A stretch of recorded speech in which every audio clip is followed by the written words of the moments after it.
ওইদিকে আমরা মারতেছিলাম, ওরা গুলি করবে কিনা তখন আমরা সেটা ভাবি না।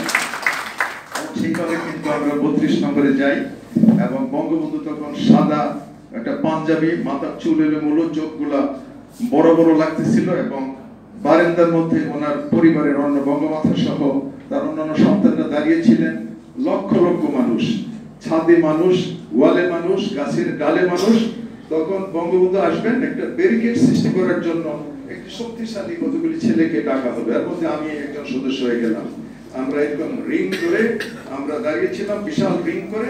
বঙ্গবন্ধু মার্চ পাস যাবে, বঙ্গবন্ধু এক হাতে সেলিউট আর এক হাতে বাংলাদেশের পতাকা।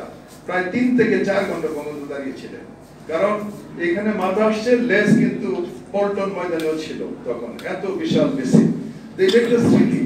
আমার কথা হচ্ছে, আমি বলতে চাই অনুষ্ঠানে যে বঙ্গবন্ধু সেই গোপালগঞ্জের টঙ্গিপাড়ার অজপাড়া গায়ে খোকা নামের ছেলেটি জন্ম হয়েছে বলেই তো আজকে এত সব ইতিহাস হলো।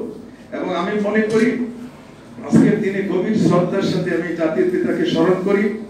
আমি শ্রদ্ধার সাথে স্মরণ করি বাঙালি জাতির গর্ব, বাংলা জাতির গর্ব, বাঙালি নারী সমাজের গর্ব, মহিষী নারী বঙ্গমাতা শেখ মুজিবুন্নেছা মুজিব এবং শেখ রাসেল সহ 15ই আগস্টে যারা নির্মমভাবে যারা নিহত হয়েছিলেন, শহীদ হয়েছিলেন, তাদের প্রতি শ্রদ্ধা জানাই। 30 লক্ষ মুক্তিযুদ্ধের, মহান মুক্তিযুদ্ধের জীবন দান করেছেন 30 লক্ষ শহীদ এবং 2 লক্ষ মা বোন যাদের ইজ্জতের বিনিময়ে আমরা স্বাধীনতা পেয়েছি। শ্রদ্ধার সাথে স্মরণ করি জাতীয় 4 নেতাকে।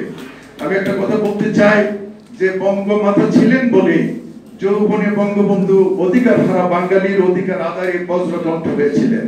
বঙ্গমাতার চারিত্রিক দৃঢ়তাই বঙ্গবন্ধু বিশ্বের বিস্ময়কর নেতা হয়েছিলেন এবং আমাদের স্বাধীনতা